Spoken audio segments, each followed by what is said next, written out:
नमो नमः सर्वेभ्यः।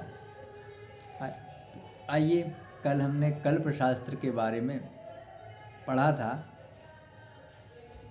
आज हम व्याकरण शास्त्र के बारे में पढ़ेंगे।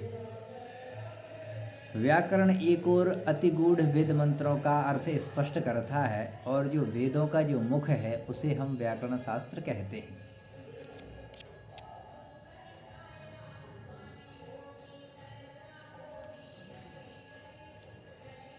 तो जो व्याकरण शास्त्र है, प्रिय बंधुओं प्रिय मित्रों, वो वेदों का मुख है। व्याकरण शास्त्र कहा जाता है वेदों का मुख।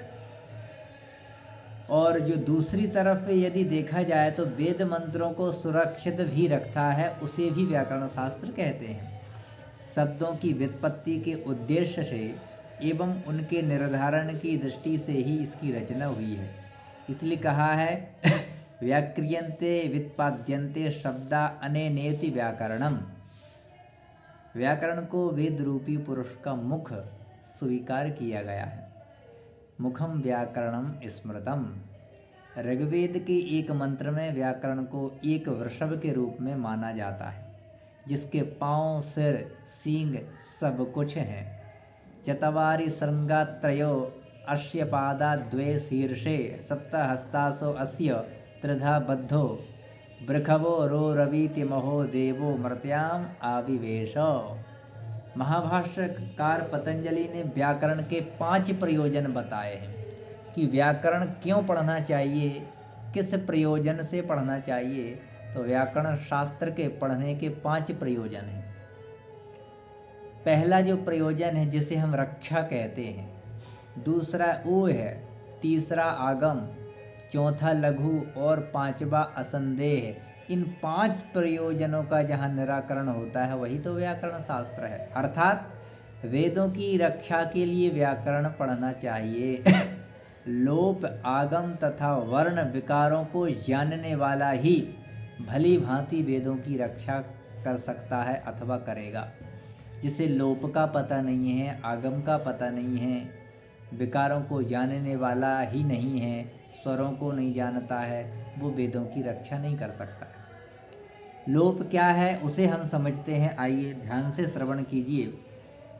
लोप, ज्ञान वाला व्यक्ति ही वेदों की रक्षा कर सकता है। कौन? ज्ञान वाला व्यक्ति ही वेदों की रक्षा कर सकता है।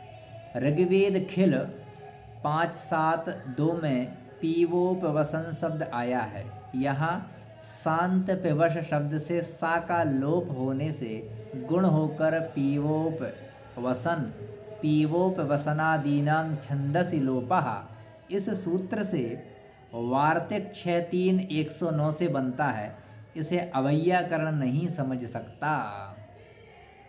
जो व्याकरण शास्त्र पढ़ा होगा वही समझेगा। ऋग्वेद में 8.10.8 के दिवम सुपर्णो गत्वाय में गत्वा के बाद जो इक्तो यक, पाणिनि सूत्र में 7.1.47 से यक आगम होकर गत्वाय बनता है। इसे भी अवैयाकरण कभी नहीं समझ सकता है। इसलिए व्याकरण हमें अत्यंत पढ़ना चाहिए, जरूरी है। ऋग्वेद में 7.103 में गृह्णाति पद में हिग्रेहोर्भश छंदसी सूत्र से हा का भा होता है। इसे अवैयाकरण नहीं समझ सकता। इसलिए लोप के बारे में आपने संक्षेप में जाना। आइए अब व्याकरण शास्त्र क्यों पढ़ना चाहिए। दूसरा प्रयोजन पढ़ने का है ऊह। ऊह भी व्याकरण अध्ययन का प्रयोजन है।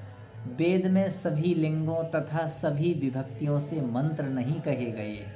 यज्ञगत पुरुष के द्वारा वे निश्चित ही यथोचित विपरिणमित होने चाहिए।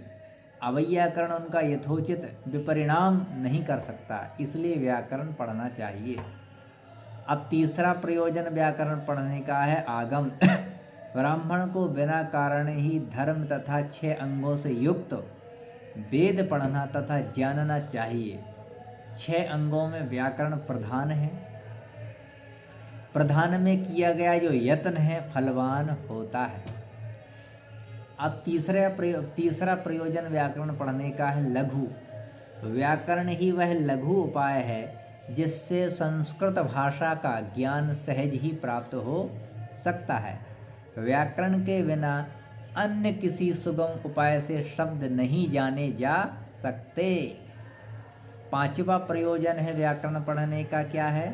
नहीं, पांचवा रक्षा पहला, दूसरा ओह, तीसरा आगम और चौथा लघु। लघु क्या है? व्याकरण ही वह लघु उपाय है जिससे संस्कृत भाषा का सहजी ज्ञान हो सकता है। पांचवा प्रयोजन है असंदेह। वैदिक शब्दों के विषय में उत्पन्न संदेह का निवारण मात्र व्याकरण शास्त्र से ही हो सकता है।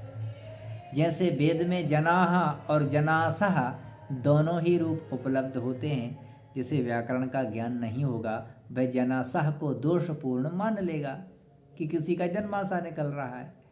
इस प्रकार व्याकरण ही वह अंग है जिसके कारण वेद अभी तक अपने मौलिक रूप में प्राप्त होते हैं।